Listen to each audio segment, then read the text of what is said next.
I've seen a lot of nightmare au pair stories popping up on my For You page recently, and I just had like basically one au pair stint while I was living in France before I got married that was incredible.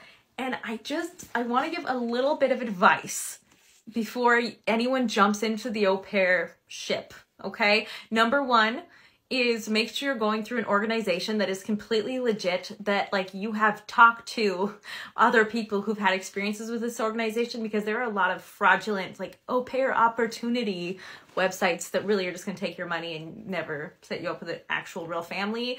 Number two is like when you get matched with a family, or even if somebody you know is like, hey, I know this family who's looking, see how that family feels about boundaries. Boundaries, like if they do not respect boundaries with you, there's a very big chance their children won't be great with boundaries either, and that your experience could be very problematic very quickly, because oftentimes you're literally living with them. So boundaries are super important. Test them before you can go abroad ideally, or at least within the first few weeks of getting there. Study up on what your legal rights are in that country as a working person before you go, especially if you're from the US and you're not used to having common sense working laws.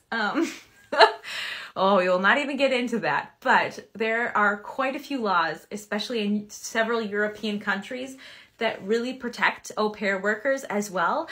And you can make sure that the family is not taking advantage of the fact that you don't know what the laws are and trying to rip you off. Okay? I want everyone to be safe. I want everyone to have a good time. You can have a fabulous au pair experience. That does exist.